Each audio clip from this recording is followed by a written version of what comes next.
Bienvenidos a Escuela Sabática Profundizada con tu pastor Enoc Martín, tu pastor virtual. En la lección 9, Jacob el suplantador. Para memorizar. Y Esaú respondió: bien llamaron su nombre Jacob, pues ya me ha suplantado 2 veces. Se apoderó de mi primogenitura, y he aquí ahora ha tomado mi bendición. Y dijo: ¿no has guardado bendición para mí? Génesis capítulo 27, verso 36. Disfrutemos las siguientes secciones. Jacob y la escalera mística. ¿Y dónde está basado esto? Dirá usted. Bueno, le daré la referencia y está en Génesis, vamos a leer el capítulo 28. El versículo 12 declara: y soñó, vio una escalera, subraye, apoyada en la tierra, y su cabeza tocaba el cielo, y ángeles de Dios subían y descendían por ella. Entonces aquí tenemos la escalera mística en el sueño de Jacob. Lo primero que debe de saber es qué representa esta escalera. Tenemos por lo menos 2 referencias, uno de la Biblia y uno del espíritu de profecía.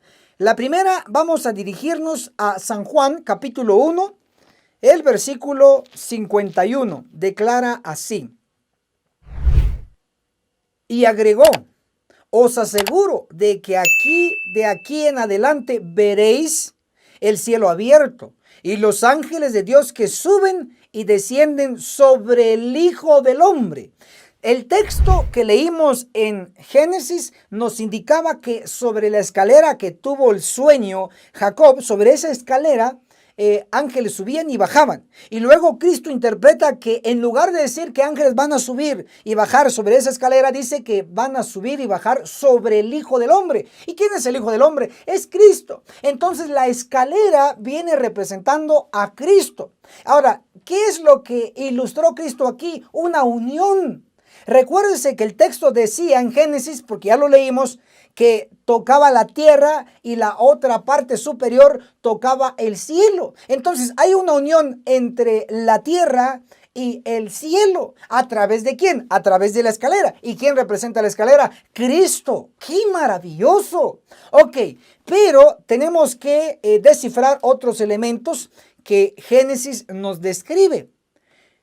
Y es que esta escalera se utiliza como el medio de subir y bajar ángeles. Tenemos ahí, si usted quiere apuntar, por favor, en esta lectura que hemos hecho en Génesis, el capítulo 28, el versículo 12, inclusive el versículo 13, nos mencionan 4 elementos. Número 1, vamos a titular la escalera. Número 2, es de acuerdo al texto, al Padre. Y número 3, a Jacob. Y número 4, los ángeles. Ya explicamos quién es la escalera, Cristo. Ahora tenemos que explicar quiénes son los ángeles aquí descritos. Estos ángeles suben y bajan sobre la escalera. Es interesante que ángeles físicamente suben y bajan de la tierra al cielo y del cielo a la tierra. Eso es literal, claro. Pero también en el análisis profundo, en el análisis de escudriñar las escrituras, encontramos que hay ángeles también que traen mensajes. El hecho de que suben de la tierra al cielo y bajan del cielo a la tierra implica que estos ángeles son mensajeros, tienen un mensaje. Y lo que la Biblia nos enseña en Apocalipsis 14, del verso 6 al verso 12, nos menciona el mensaje de los 3 ángeles. El primero, el segundo y el tercero. O puesto de esta manera, el primero, el segundo y el tercero. Estos tres, porque aquí hay un número 3, estos 3 ángeles son mensajeros. En realidad, le conocemos como el triple mensaje angelical. Entonces, a aquellos ángeles registrados en el sueño de Jacob, que subían y bajaban sobre la escalera, esos ángeles son mensajeros. Y por eso estamos haciendo la conexión con los 3 ángeles de Apocalipsis 14 del 6 al 10. Estos 3 ángeles son 3 mensajes y les explico. El mensaje del primer ángel lo trajo Guillermo Miller. El mensaje del segundo ángel lo trajo Guillermo Miller. Y el mensaje del tercer ángel lo trajo Elena G. de White. Entonces tenemos ahí los 3 mensajes. Y estos mensajes o estos ángeles son los que nos enseñan hoy. Acuérdense, vamos a analizarlo. La escalera es Cristo. Y sobre la escalera, ángeles suben de la tierra al cielo y ángeles del cielo bajan. Es decir, el medio para que estos ángeles suban y bajen según el sueño es la escalera. Y ustedes saben que la escalera, que es Cristo, Él también fue el rabí, el maestro. Entonces, como escalera es el medio para que se trasladen los ángeles. Entonces, Cristo, Él es el que dirige a los ángeles. Y los ángeles están comisionados a llevar un mensaje o contener un mensaje. Y con ese mensaje se enseña.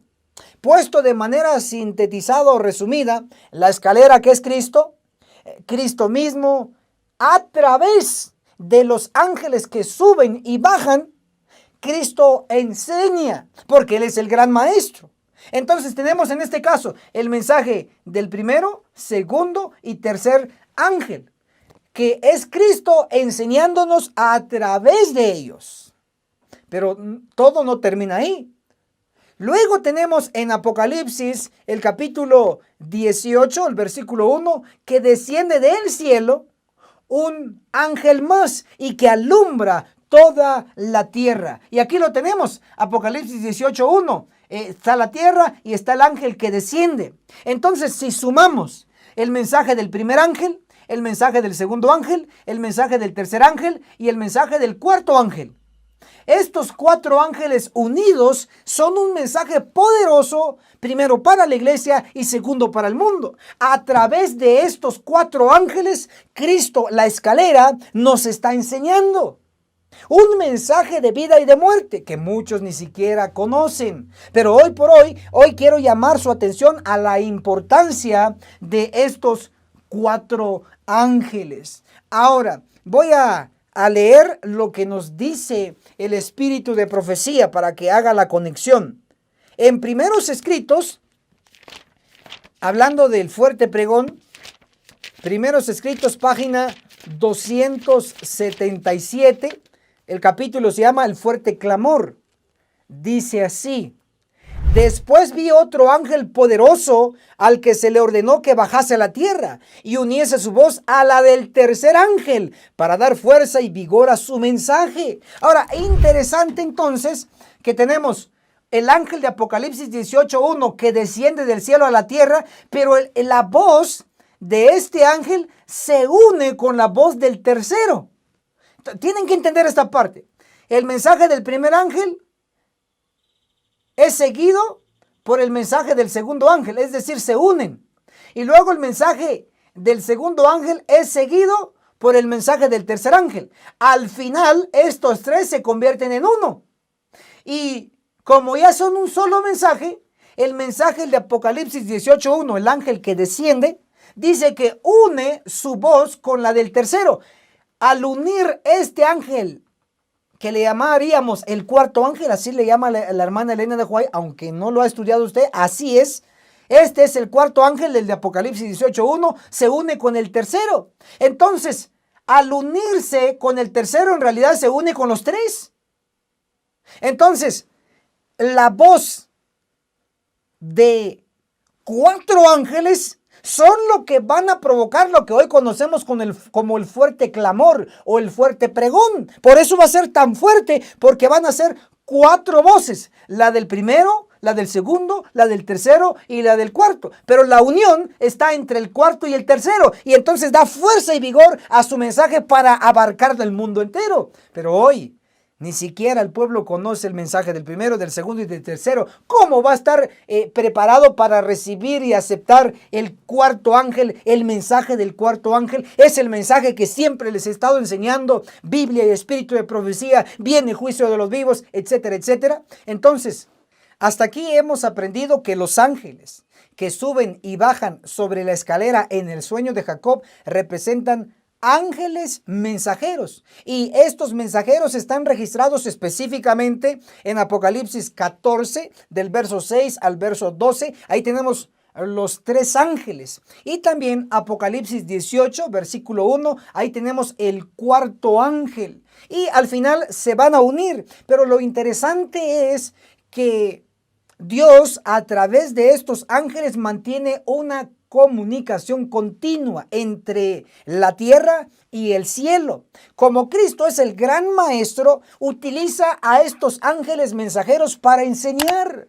Por eso el centro es la escalera mística, es decir, Cristo, el gran maestro. Pero también hay otro ángulo más profundo de análisis al cual les voy a enseñar. Estos ángeles de la escalera en el sueño de Jacob, debo de decirles, porque no puedo guardar esta verdad, también representan a los ángeles ejecutores del juicio de Dios que se va a realizar primero en la iglesia y segundo en el mundo. Les explico. El mensaje del primer ángel, basado en Apocalipsis 14, 6 y 7, dice: y la hora de su juicio ha llegado. Entonces note, el mensaje de este primer ángel es que la hora de su juicio ha llegado. Y ese juicio hace referencia a Daniel 8:14. Y hasta 2300 tardes luego el santuario será purificado. ¿Qué santuario? El santuario celestial. ¿Qué empezó al final de los 2300 días o 2300 años? Lo que empezó fue juicio en el santuario celestial. ¿Y qué tipo de juicio? El juicio investigador de los muertos. Entonces, cuando termine el juicio de los muertos, que a la fecha, desde el 22 de octubre de 1844 hasta hoy, 2020, ya lleva el juicio investigador de los muertos 176 años, casi 2 siglos. Entonces muy pronto va a terminar el juicio de los muertos, y cuando termine el juicio de los muertos va a empezar el juicio de los vivos. Y no lo digo yo, vean qué dice Elena de White, la profetisa de la iglesia, en Conflicto de los Siglos, en la página, ahora le doy el capítulo, Conflicto de los Siglos, capítulo 29, el juicio investigador, en la página 544, declara: pronto, nadie sabe cuándo, les tocará ser juzgados a los vivos. Entonces, sintetizando, el mensaje del primer ángel, este ángel mensajero, dice que la hora de su juicio ha llegado. ¿Qué juicio? El investigador de los muertos. Y cuando termina el de los muertos, que ya está a punto de cerrar, porque ya casi 2 siglos de juicio de los muertos, cuando termine el de los muertos, ¿cuál va a empezar? El de los vivos, el de usted. Y yo estoy seguro que usted no está preparado. Yo mismo no me siento preparado, pero estoy esforzándome para prepararme. Entonces, ya muy pronto va a empezar el juicio de los vivos. Y lo dice el mensaje del primer ángel, habla de juicio. Pero ahora vamos a ver dónde está escrito sobre estos ángeles destructores. Cristo mismo lo dijo. En Mateo capítulo 13, versículo 39 declara: y los segadores son los ángeles. Mateo 13, verso 49, así será el fin del mundo. Saldrán los ángeles, apartarán a los malos de entre los justos. Entonces está bien claro que los ángeles, aquellos ángeles que vio Jacob en su sueño, son ángeles mensajeros, excelente, muy bien, pero también abarca a los ángeles destructores, porque estos ángeles van a cortar a los pecadores en nuestro medio. Y no acaba ahí todo. ¿Y saben por qué no? Porque Hoy por hoy, estos ángeles se nos describe que van a tener una misión y eso está registrado por lo menos recientemente en el libro de Elena de White, Manuscritos Inéditos, el tomo 1, en la página 241, declara así: estudien el capítulo 9 de Ezequiel. Estas palabras se cumplirán literalmente. Entonces sí vemos de que lo que está descrito en Ezequiel 9 no se ha cumplido, se va a cumplir y va a ser literal. ¿Y quiénes van a realizar literalmente lo que está descrito en Ezequiel 9? Los ángeles. Cuando uno lee Ezequiel capítulo 9, versículo 5 y el versículo 6, Cristo mismo comisiona a los ángeles. Oído, la clave aquí son ángeles. Ángeles que subían y bajaban sobre la escalera en el sueño de Jacob. Estos ángeles también están involucrados en el juicio de los vivos, porque serán ángeles. Ezequiel 9, versículo 5, versículo 6, Cristo comisiona a los ángeles a destruir, a matar a los que no van a tener el sello. ¿Quiénes van a ser ellos? Varias categorías. Número 1, tenemos a viejos. Número 2, jóvenes. Número 3, vírgenes. Número 4, niños. Número 5, mujeres. Estas categorías que hoy se encuentran dentro del pueblo de Dios van a ser cortados. ¿Por quiénes? Por los ángeles destructores. Es la profecía, es lo que está a punto de ocurrir y es lo que tengo que alertarles o advertirles. Pero esto se pone aún mejor porque el espíritu de profecía, en conexión con el mensaje del primer ángel, del segundo ángel, del tercero y el cuarto ángel, en conexión a esto, también Elena de White conecta a otros ángeles, en este caso los destructores, dentro de la clasificación de ángeles. Y para ello vamos a ver lo que dice Primeros Escritos. El capítulo es el fuerte clamor. Primeros Escritos, apunte bien, Primeros Escritos, el capítulo, el fuerte clamor, en la página 277, versión antigua, declara: vi ángeles que apresuradamente iban y venían de uno a otro lado del cielo. Bajaban a la tierra y volvían a subir al cielo, como si se prepararan para cumplir algún notable acontecimiento. Oigan, como que si se prepararan para cumplir algún notable acontecimiento. No sé si están haciendo la conexión, pero aquí en mi mente ya hizo la conexión. Noten que Elena de White está diciendo que ella vio ángeles del cielo que se estaban moviendo y ella miraba que bajaban a la tierra y luego subían de la tierra al cielo. O sea, es eso de subir y bajar ángeles, es la misma escena que nos registra el sueño de Jacob en Génesis 28, versículo 12. Y soñó y vio a una escalera apoyada en la tierra y subía, y dice, y su cabeza tocaba el cielo. Y subrayen esto. Y ángeles de Dios subían y descendían por ella. Esos ángeles que él vio en sueño, ¿qué ángeles son? Ya les expliqué. Ángel 1, ángel 2, ángel 3, ángel 4, en mensajes, perfecto, excelente, pero más profundo, esos que subían y bajaban, son también los ángeles destructores, porque dice la hermana White, Primeros Escritos, página 277, vi ángeles que bajaban a la tierra y volvían a subir al cielo. ¿Cómo? Si se prepararan para cumplir algún notable acontecimiento. ¿Qué acontecimiento van a cumplir los ángeles más que aquel que está descrito en Mateo 13? El verso 39, verso 49, que van a venir a cortar la cizaña. ¿En dónde? En la iglesia. Entonces, ¿qué más claro quiere? Está ahí bien clarificado por la Biblia y el espíritu de profecía que los ángeles van a venir a purificar la iglesia. Y lo bueno es que al final la iglesia va a triunfar. Voy al último análisis de esta sección. Y es, si notan, en la escalera mística de Jacob, tiene dos bordes. El inferior, que es la tierra, donde estaba Jacob. Y en lo superior de la escalera, la cabecera, está el cielo, el Padre. Ahora, ¿cómo así? Que entiendo que Jacob estaba en la tierra, en la parte inferior de la escalera, pero en la parte superior o alta está el Padre. Les explico. Génesis capítulo 28, versículo 13 dice, y vio al Señor en lo alto de ella, de la escalera, que le dijo, yo soy el Señor, el Dios de Abraham, tu padre, y el Dios de Isaac. Si notan entonces que en la parte superior de la escalera está Dios el Padre. Entonces allá Dios el Padre en la parte superior y en la parte inferior de la escalera está Jacob. Ahora voy a comprobar que el que está ahí arriba en la parte superior de la escalera es Dios Padre. Y voy a comprobar que el que está en la parte inferior es Jacob, pero como padre también. Entonces un padre aquí abajo en la tierra y un padre en el cielo. Les explico ahora. Empecemos con Dios Padre. En Mateo capítulo 6, versículo 9, Jesús, nuestro gran maestro, dijo, Padre nuestro que estás en el cielo. ¿Dónde está el Padre?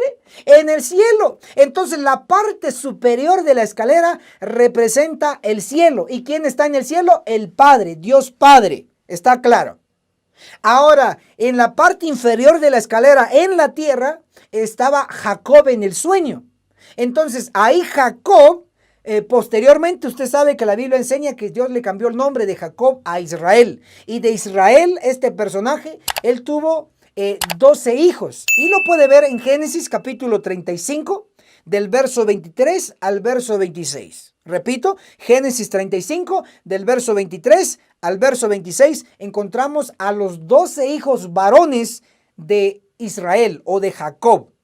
Entonces vemos que estos 12 hijos llegaron a ser los patriarcas, que posteriormente se formó las 12 tribus.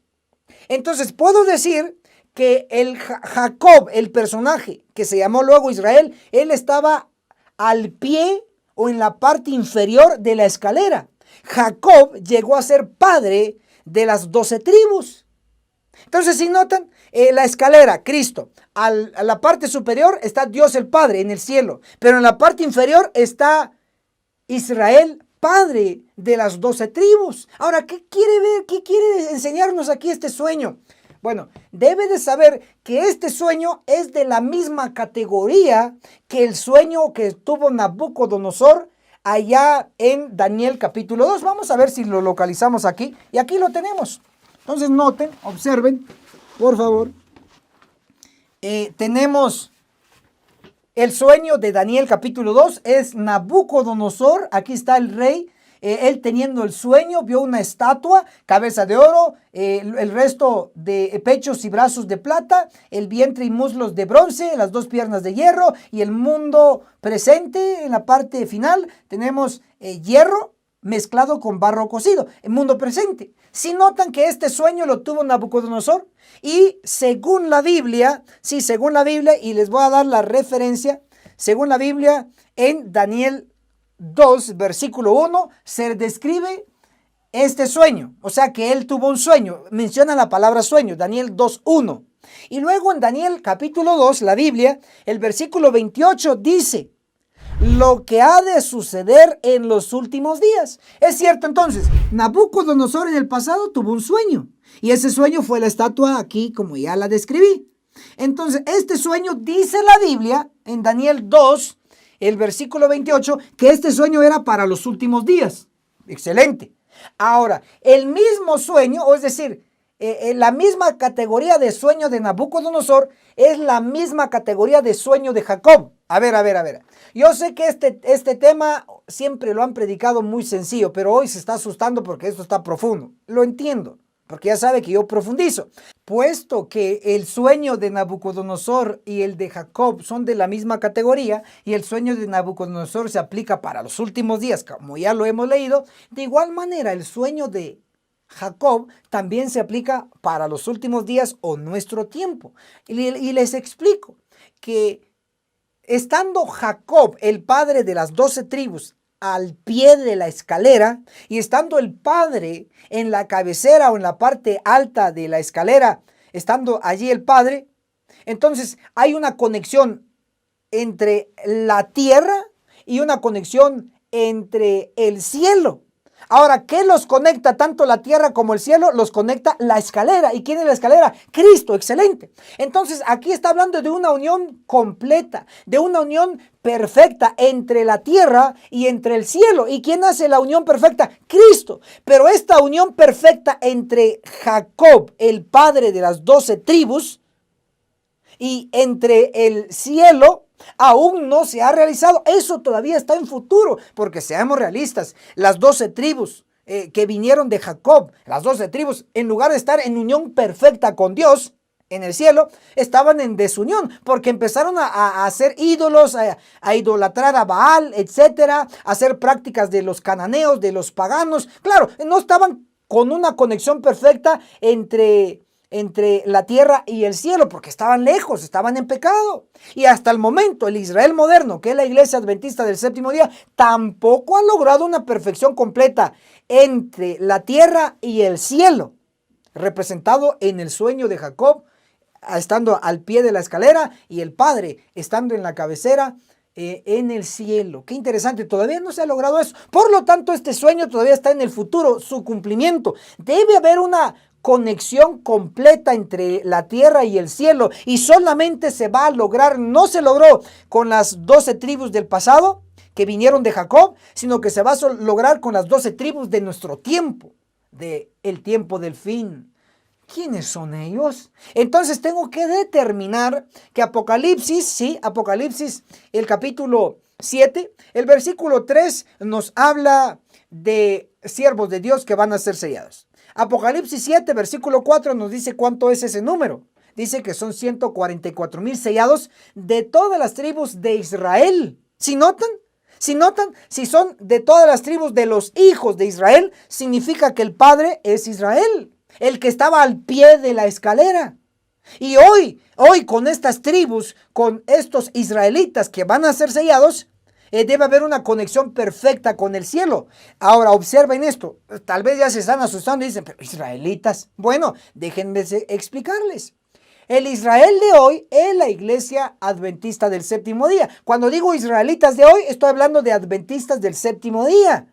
¿Y cómo lo compruebo? Bueno, en el libro Joya de los Testimonios, el tomo 3, apúntenlo por favor, Joya de los Testimonios, tomo 3, en la página 364, declara: los adventistas del séptimo día, el Israel de hoy.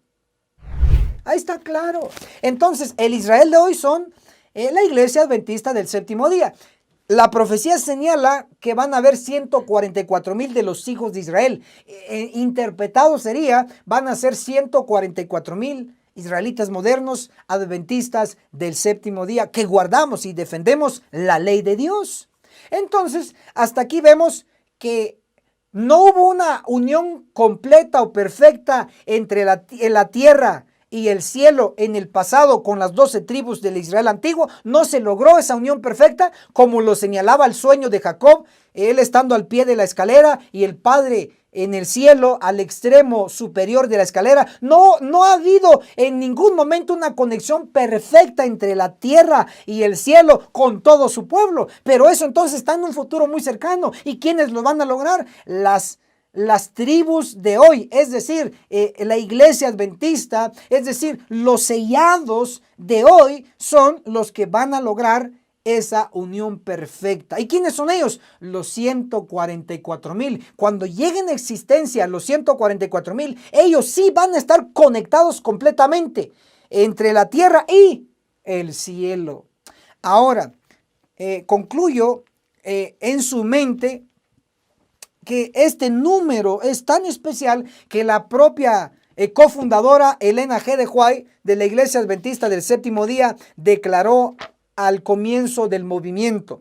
En el libro Cartas y Manuscritos con Anotaciones, el tomo 1, en la página, le doy ahora lectura, en la página 92 declara: los santos vivientes no van a probar la muerte.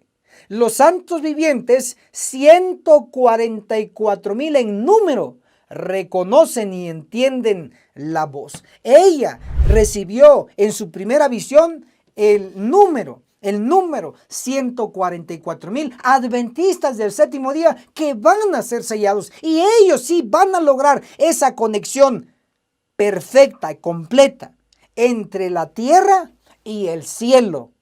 144,000 descendientes, hijos, y con los mismos principios que el padre Jacob, Israel. Ellos, los 144,000 adventistas del séptimo día, en conexión con el cielo a través de la escalera que es Cristo, ellos sí lo van a lograr. Espero que usted esté en ese número selecto de adventistas del séptimo día. Amén.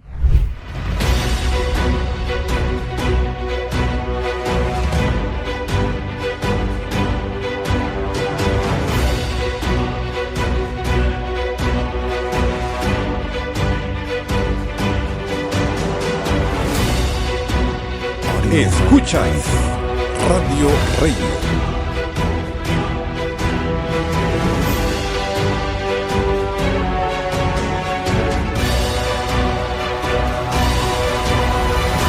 La voz de Miqueas 6:9.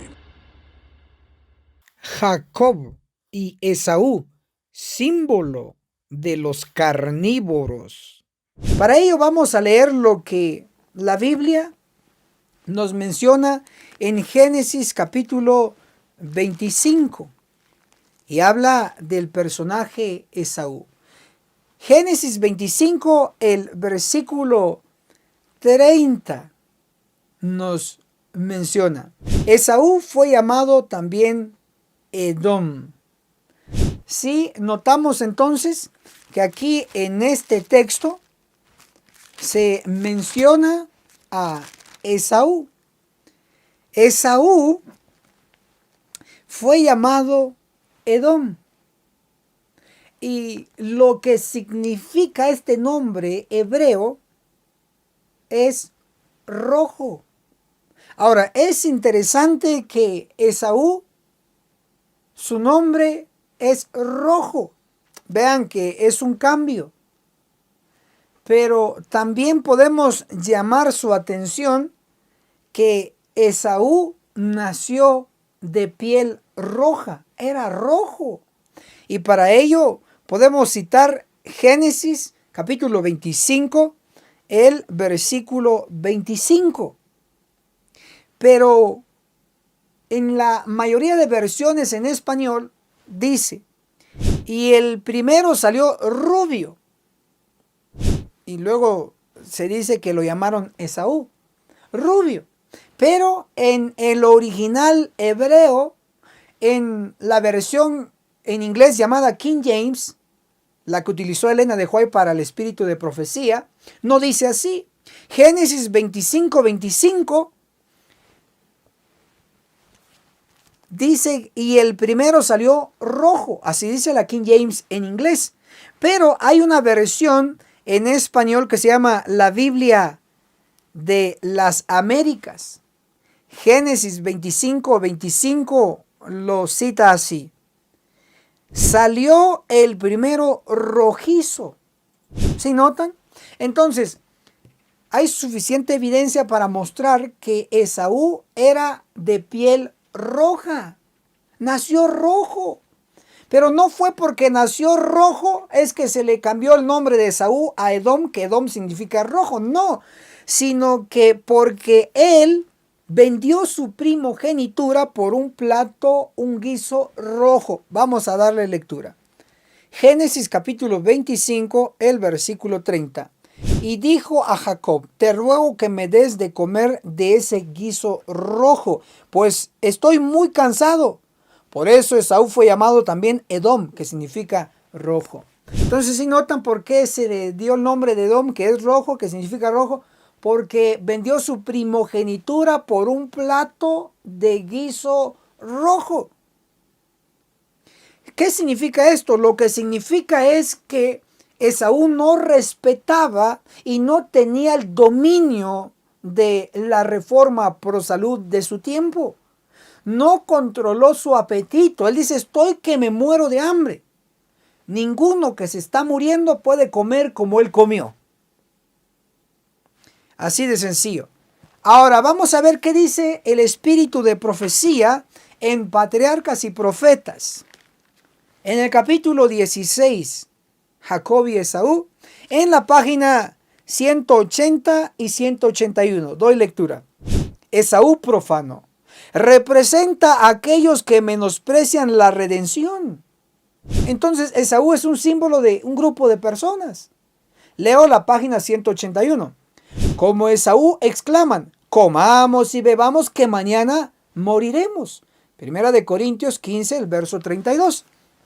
Pero todo lector de nivel profundo debe de saber que el texto que se leyó en el Espíritu de Profecía, que es un texto bíblico, Primera de Corintios 15, 32, tiene una base en el Antiguo Testamento, donde dice, comamos y bebamos que mañana moriremos. La mayoría no sabe qué es lo que van a comer y qué es lo que van a beber para luego morir mañana. Pero entonces, para entender eso, les voy a pedir que retrocedamos y vayamos a Isaías, el capítulo 22. Isaías capítulo 22, el versículo 13 declara así: comer carne y beber vino. Dijisteis, comamos y bebamos que mañana moriremos. Entonces el contexto de esa frase popular es comer carne y beber vino. Entonces los que los representa Esaú dicen actualmente, comamos y bebamos que mañana moriremos. Significa que es un grupo de personas que están comiendo carne y bebiendo vino. Ahora, ¿a qué pueblo estará dirigido esta aplicación? Pues a un pueblo que se le ha prohibido comer carne, a un pueblo que se le ha prohibido beber vino fermentado. Para ello, vamos a dar evidencia en el espíritu de profecía a quienes se va aplicando. Pero antes de ello, voy a dar una referencia donde nos va a ayudar a encajar este capítulo de Isaías 63. Veamos lo que dice Éxodo aquí en el Antiguo Testamento. El capítulo 15, el versículo 15 declara: príncipes de Edom. Príncipes son líderes. Es el liderazgo de Edom. Ahora, este liderazgo de Edom, ¿a quiénes representa? Pues representa a los que están frente de la iglesia, frente del pueblo. Y le están dando un mal ejemplo como lo hizo Esaú, comiendo y bebiendo que mañana van a morir. Veamos lo que dice el espíritu de profecía en consejos sobre el régimen alimenticio. En la página 545 declara: el no practicar la reforma pro salud descalifica para el ministerio. Así es el subtítulo aquí. Leo: ¿por qué es que algunos de nuestros hermanos que ministran manifiestan tan poco interés en la reforma pro salud? Dice los hermanos que ministran. ¿Quiénes son ellos? Déjenme decirles y detenerme un momento que Elena de White, a los pastores, ella le llama ministros. Y el ejemplo más palpable que les puedo colocar es que ella escribió un libro que se llama Testimonios para los Ministros, que es exclusivamente y netamente para los pastores de la Iglesia Adventista del Séptimo Día. Por lo tanto, cuando aquí, consejos sobre el régimen alimenticio, página 545 declara: ¿por qué es que algunos de nuestros hermanos que ministran, entiéndase pastores, manifiestan tan poco interés en la reforma pro salud? Su falta de consideración por la reforma pro salud los descalifica para presentarse como mensajeros del Señor. Entonces, el liderazgo de Edom, el liderazgo de la iglesia, que está consumiendo lo que Dios ha prohibido, que no está respetando la reforma pro salud, tendrá una triste consecuencia. Pero preguntarán, ministro Enoch Martín, ¿y qué abarca lo que es la reforma pro salud? Bueno, leeremos una cita más del mismo libro, Consejos sobre el régimen alimenticio, en la página 554. Ni un gramo de carne debiera entrar en nuestro estómago. Y este principio y esta orden divina debiera ser aplicado desde los pastores, desde los ministros. Por eso dice que el no respetar la reforma pro salud los descalifica. ¿Conoce usted algún pastor o varios pastores que no respetan la reforma pro salud? ¿Que consumen carne? ¿Que promueven con su ejemplo que el pueblo también siga consumiendo carne? Pues ellos están descalificados, no basado en lo que yo opine, sino basado en lo que está escrito. Ni un gramo de carne debiera entrar en nuestros estómagos. Dirán varios que nos siguen desde ya varios años: ministro Doc Martín, pues yo no consumo carne, así que yo no estoy ejemplificado por los de Edom, no estoy ejemplificado por Esaú. Pero le pregunto, ¿usted realmente cumple todos los requisitos de la reforma pro salud o solo no come carne? Hay otro punto más, usted tiene que dar un paso hacia el bien. El libro Consejos sobre el régimen alimenticio, en la página 440 declara: el queso nunca debe introducirse en el estómago. Tanto que el que come carne, tanto el que come queso, están descalificados para servir como ministros del Evangelio, porque es parte esta orden de la reforma pro salud. Así que si ya dio el paso de no consumir carne, felicitaciones. Pero si no ha dado el paso de dejar el queso, entonces necesita una reprensión, porque de lo contrario usted está ejemplificado por Esaú.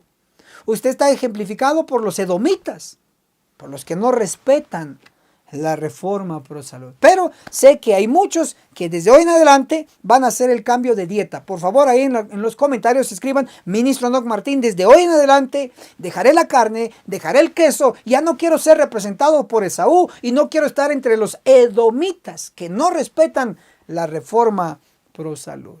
Y si usted lo hace así, entonces estará librándose de lo que Isaías capítulo 34 el versículo 5 declara. Vamos a dirigirnos. Isaías 34, el versículo 5. En el cielo se embriagará mi espada, descenderá sobre Edom. Note, Edom es donde está el lugar donde están todos los que viven y practican lo mismo que Saúl, no respetan la reforma pro salud. ¿Qué está ahí sobre ellos? Dice espada. Isaías 34, el verso 6, la última parte declara: porque el Señor tiene sacrificios en Bosra y grande matanza en Edom. Es mejor que nos reformemos en la reforma pro salud si no vamos a ser parte de esta gran matanza que va a ocurrir en Edom, en el lugar donde están aquellos como Esaú que no respetan la reforma pro salud. ¡Wow! Está sorprendente esto. Ahora, ya con toda esta explicación, hasta aquí ya sabemos que Edom, su origen viene de Esaú, y Esaú no respetó el apetito, es decir, no respetó la reforma pro salud en su tiempo, fue dominado por el apetito. Por eso se cambió su nombre de Esaú a Edom. Hoy, los que no respetan la reforma pro salud, cambia su nombre a Edom, son edomitas. Y como edomitas hay un juicio sobre ellos. Un juicio destructivo. Ya con esto, ahora sí vamos a entender Isaías capítulo 63, versículo 1 declara: ¿quién es este que viene de Edom, de Bosra, con vestidos rojos, este hermoso en su vestido que marcha en la grandeza de su poder? Yo, el que hablo con justicia, grande para salvar. Entonces, este primer versículo nos presenta a un personaje que viene con vestidos rojos. Y preguntan: ¿quién es este? Y él mismo contesta: yo, el que es grande para salvar. ¿Y quién es el que es grande para salvar? Cristo. Por lo tanto, en Isaías 63, versículo 1, el que viene vestido con vestiduras rojas es Cristo, el grande para salvar. Una vez identificado esto, vamos a Isaías 63, versículo 2. ¿Por qué es rojo tu vestido y tu ropa como la del que pisa el lagar? Entonces le preguntan a Cristo por qué es rojo su vestido. Ahora él va a responder en el versículo siguiente. Isaías 63, versículo 3. He pisado el lagar solo, de los pueblos nadie estuvo conmigo. Hasta ahí la lectura que he dado es una buena traducción. está en pasado. Dice, de los pueblos nadie estuvo conmigo. Y dice que él estuvo pasado, estuvo solo. Eso se aplica a la primera venida de Cristo. Él se quedó solo. Sus discípulos lo abandonaron. Eso ya está en el pasado. Ahora, es necesario que podamos tener la versión en inglés, que lo puedan corregir. Isaías capítulo 63, el versículo 3, lo vamos a leer desde la versión en inglés. La segunda parte, todo lo coloca en futuro. Es decir, Isaías 63, versículo 3, tiene dos partes. La primera parte está aplicado en el pasado. Y la segunda parte está aplicado en un futuro muy cercano, porque todo está en futuro. Yo ya lo busqué delante de usted en la versión King James en inglés. Lo puede usted corroborar. Y la traducción directa de Isaías 63, versículo 3, la última parte, lo tenemos así. He pisado el lagar solo y de los pueblos ninguno había conmigo. Pasado. Porque los hollaré. Eso no aparece en español así. En español está mal traducido. Está en pasado todo el versículo 3. Pero Isaías 63, versículo 3, la segunda parte, la versión King James en inglés y el original hebreo lo coloca en futuro la segunda parte. Tal como lo estoy leyendo. Isaías 63, verso 3. Porque los hollaré. Futuro. Con mi ira, y los hollaré, futuro, con mi furor, y su sangre será, futuro, rociada sobre mis vestidos, y mancharé, futuro, toda mi ropa. ¿Sí notan? Todo está en futuro, porque esta destrucción que va a provocar que la vestimenta de Cristo sea manchada de sangre, no está en pasado, sino que está en futuro. Es una profecía que se va a cumplir. Entonces, no perdamos el contexto. Isaías 63, verso 2, ¿por qué es rojo tu vestido? Le preguntan. Entonces, Cristo en Isaías 63, verso 3, en la última parte, declara que sus vestiduras son rojas porque la sangre de los que van a morir en un futuro cercano va a manchar su vestidura. ¿Y la sangre de qué color es? Eso es rojo. Entonces entendemos que esta destrucción de Isaías 63, verso 3, la última parte, está en futuro. Básicamente aquí está hablando de Amós 9:10. A espada morirán todos los pecadores de mi pueblo. Ahora, es interesante que la Biblia dice en Amós 9:10 que Dios va a utilizar espada contra los pecadores de su pueblo. Esa sangre de los pecadores de su pueblo va a manchar las vestimentas de Cristo. Ahora dirán, ministro, ¿y qué dice el espíritu de profecía? Bueno, voy a dar lectura. En Testimonios para la Iglesia, el tomo 1, en la página 175, declara: y vi que el Señor le estaba sacando filo a su espada en el cielo para cegarlos. Ojalá que toda persona que profesa tibiamente su creencia pudiese comprender la obra de limpieza que Dios está por realizar entre su pueblo profeso. Entonces la hermana Elena de White vio a Cristo afilando su espada para cortar a aquellos tibios en la Odisea, en la iglesia adventista. Los pecadores o tibios que estén dentro de la iglesia y cuando empieza el juicio de los vivos y no tengan el sello de Apocalipsis 7:2, de Ezequiel 9:4, y los que no obtengan el sello porque no gimieron y no clamaron contra los pecados entre el pueblo, ellos van a ser cortados con la espada de ángeles. Amós 9:10, a espada morirán todos los pecadores de mi pueblo. Como va a ser a espada, implica que va a haber salpicadura de sangre. Y esa sangre va a salpicar los vestidos de Cristo. Por eso es que en un futuro cercano las vestiduras blancas de Cristo van a ser como rojas. ¿Por qué? Porque la sangre de los que van a morir en Ezequiel 9, en el juicio de los vivos, va a manchar su vestimenta. Ya con ese contexto y con la traducción correcta, Isaías 63, versículo 3, porque los hollaré con mi ira y los hollaré con mi furor, y su sangre será rociada sobre mis vestidos, y mancharé toda mi ropa. ¿De qué? De sangre. Esto es verdaderamente el juicio de los vivos, el cumplimiento de Ezequiel 9, desde el versículo 1 al versículo 11, específicamente aquellos versos que hablan de la destrucción masiva de los que no van a obtener el sello.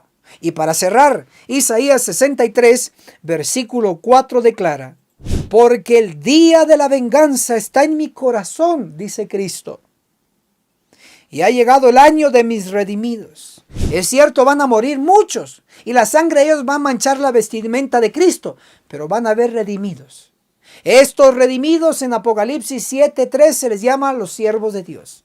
Estos redimidos en Apocalipsis 7:4 se le da el número, 144,000. Usted y yo debiéramos estar en ese grupo. De lo contrario, nuestra sangre va a manchar la vestidura de Cristo. Pero lejos de eso, queremos que usted obtenga el sello. Y para ello, empecemos con algo básico. Como esto es verdad, presente, real, dele fuertemente me gusta a este video para llegar a más personas. Déjenos su opinión en la sección de abajo. Lo que usted puede imaginarse, esa escena de los que van a estar muriendo y tanta sangre va a haber que va a manchar las vestiduras de Cristo. ¿Qué opinas sobre ello? Por favor, también compartan en sus distintas redes sociales este video. Millones de adventistas no lo saben y lo tienen que saber a través de usted compartiendo este video. En Facebook, en YouTube, en Instagram, en Twitter, en TikTok, en todas partes, por WhatsApp. Gracias por tener parte activa en esta obra misionera. Amén. Elige bando, ¿con Jacob o Esaú? Desde el ángulo simbólico y profético les va Jacob en profecía. Génesis 25, el versículo 27. Los niños crecieron y Esaú fue diestro en la casa y el hombre de campo. Pero Jacob fue varón quieto, que prefería quedar en las tiendas. ¡Ay, qué característica poderosa! Entonces ahí tenemos a Jacob. Jacob. Hay una característica que vamos a notar ahora de Jacob. Ahora, Génesis, el capítulo 25, el verso 26, dice: después salió su hermano trabada su mano en el talón de Esaú y fue llamado Jacob. ¿Sí notan? Jacob.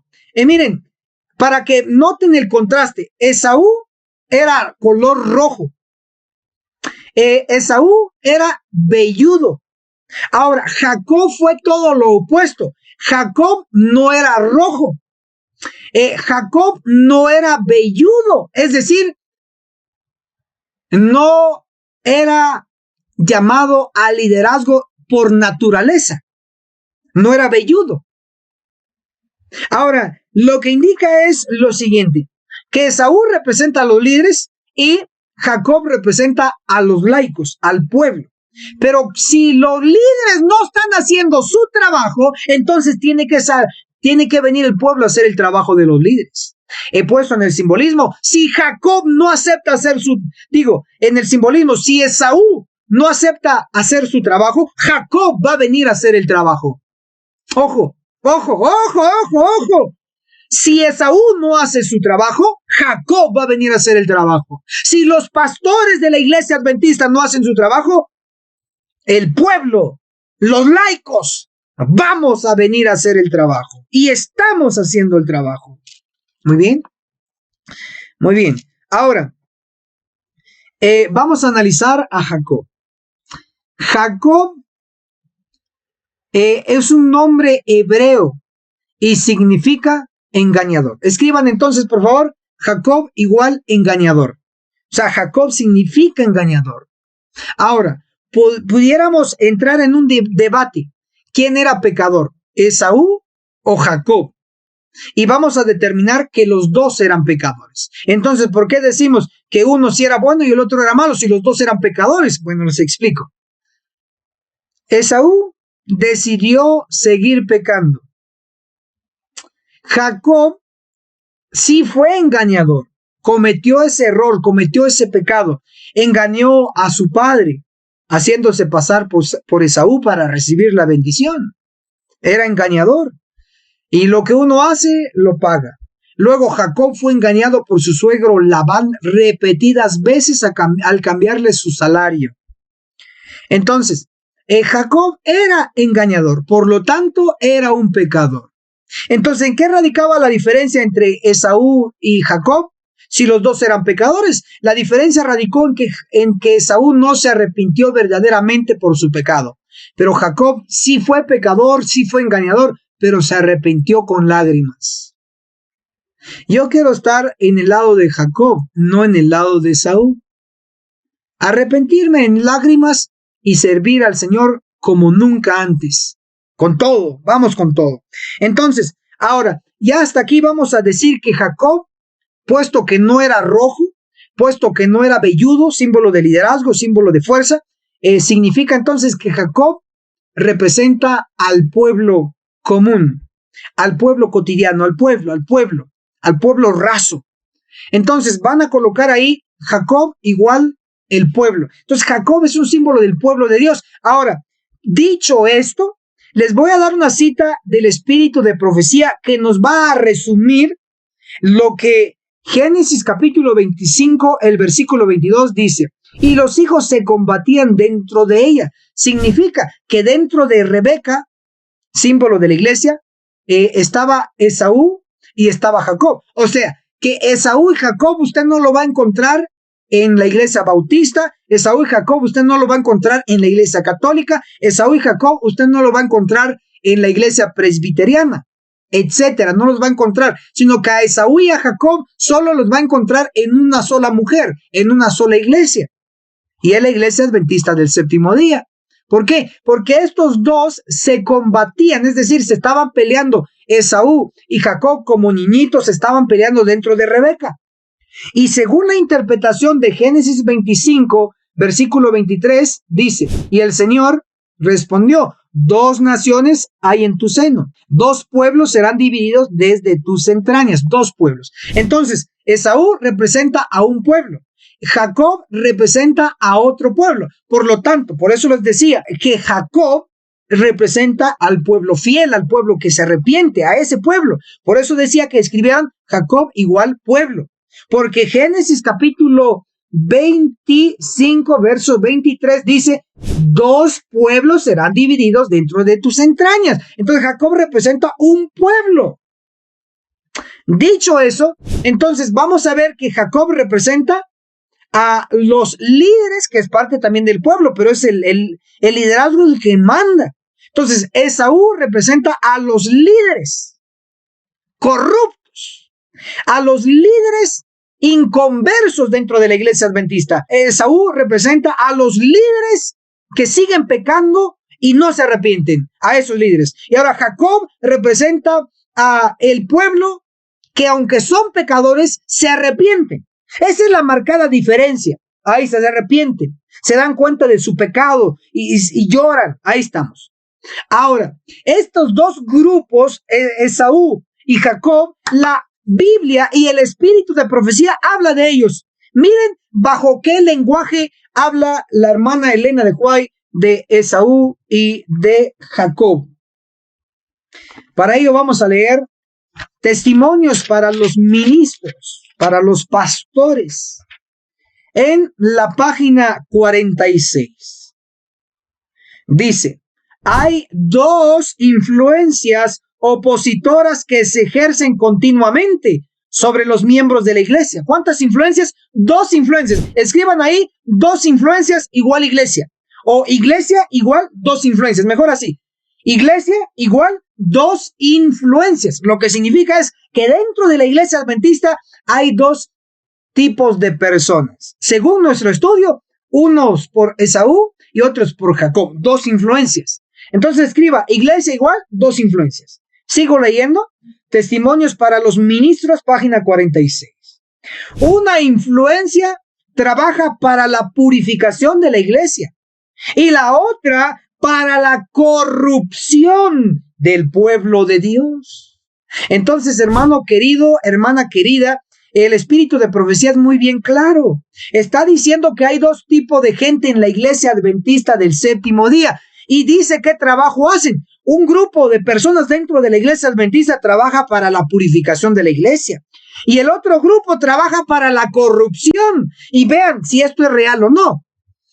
En nuestro tema, unos trabajan para la corrupción, representados por Esaú, para la purificación de la iglesia, representados por Jacob. Vea si es cierto esto.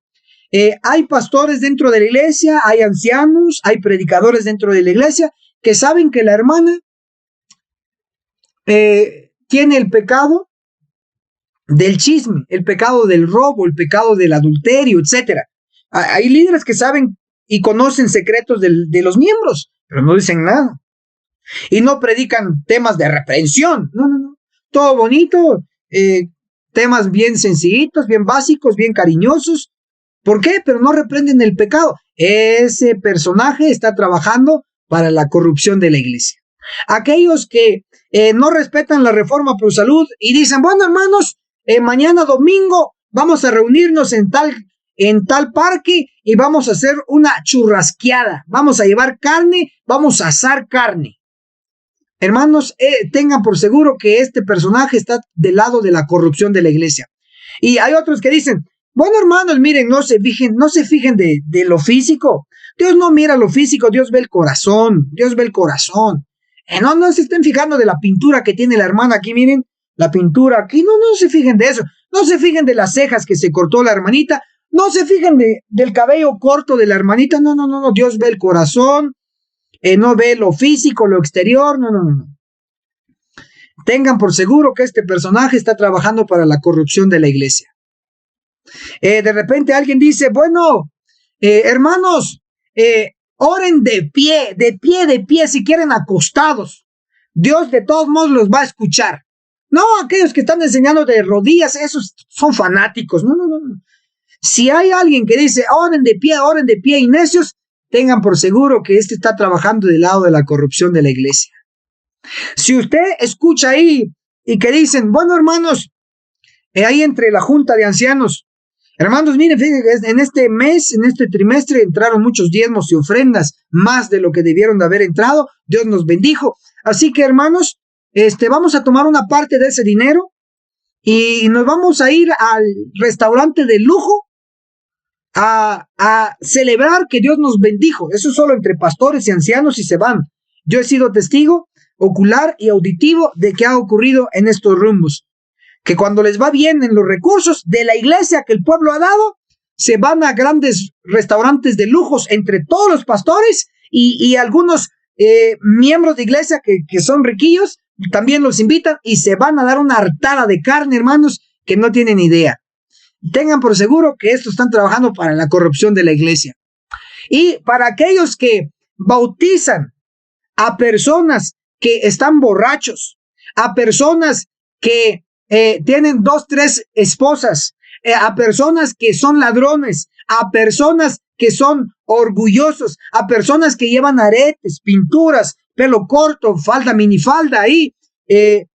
Si bautizan a esas personas y no se han arrepentido de sus pecados y no han mostrado frutos de arrepentimiento, tengan por seguro que este pastor, este anciano, está del lado de la corrupción. Así de sencillo.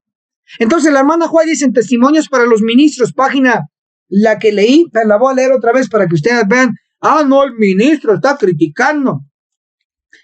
Entonces la hermana Juárez lo criticó, pues, porque yo solo estoy leyendo.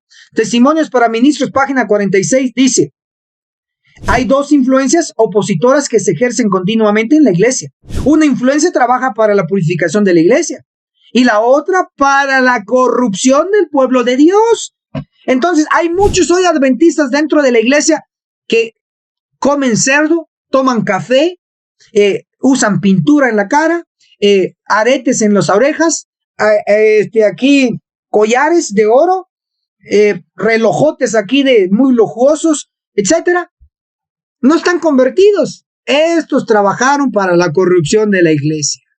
Y otros muy allá que se roban todos los diezmos, corrupción para la iglesia. Y otros más allá que los millones de dólares que llegan a la conferencia general lo usan para invertir en Coca-Cola, para inversiones en empresas como Coca-Cola, o el dinero del diezmo del Señor lo utilizan para inversiones para armas destructivas.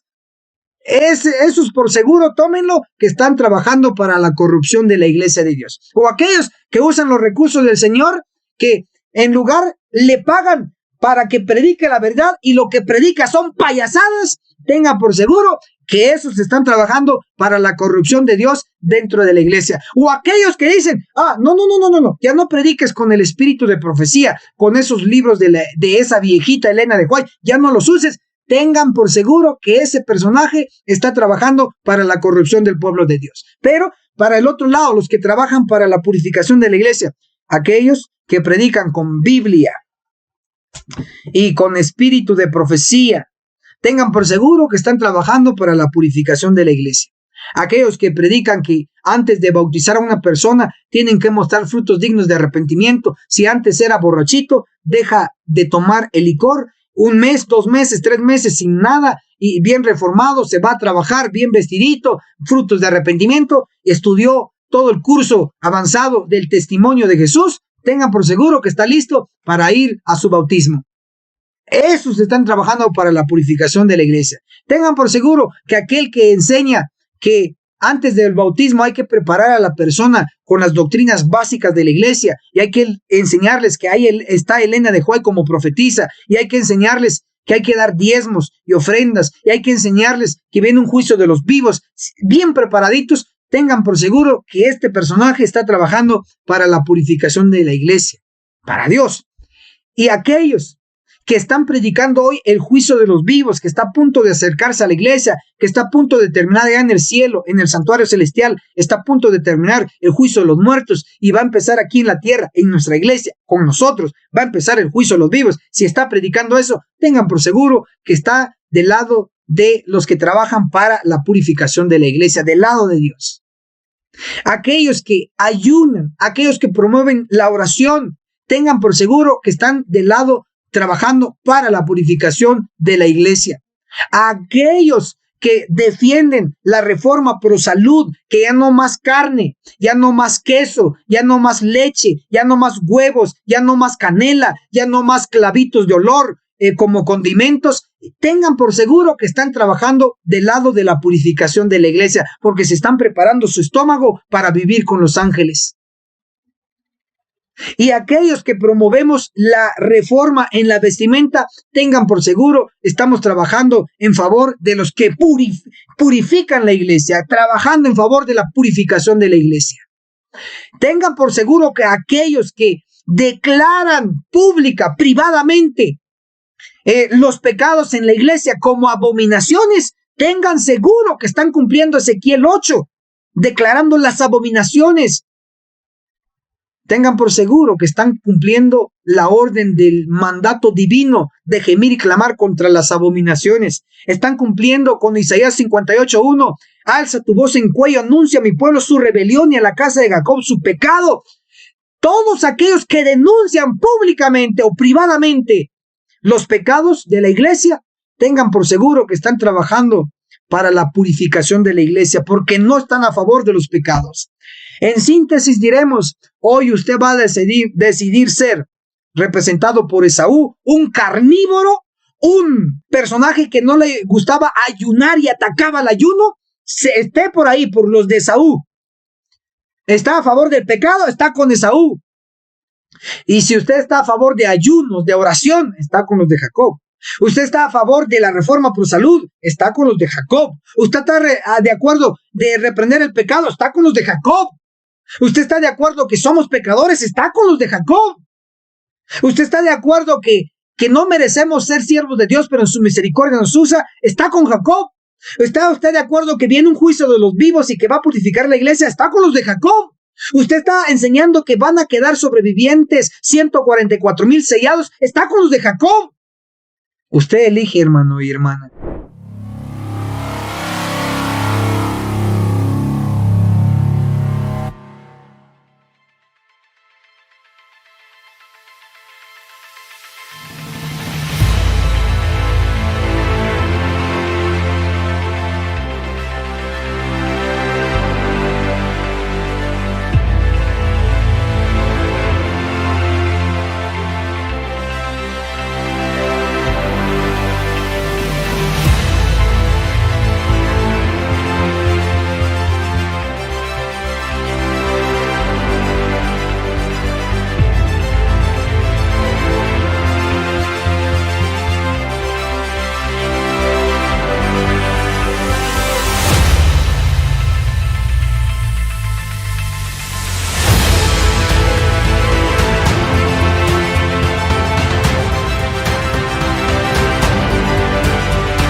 Agencia Misionera AMI te regala una doctrina completa con los siguientes 3 cursos. Apocalipsis, el perfecto arte profético, con el autor, Pastor Enoch Martin, donde se explica todo el libro de Apocalipsis, que consta de 22 capítulos.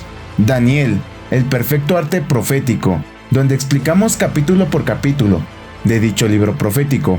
El testimonio de Jesús, 100% bíblico, que consta de 22 lecciones. Puedes comunicarte con nosotros a nuestro número de WhatsApp, más 502 42 29 77 86. Recuerda, no es vendido, es gratis.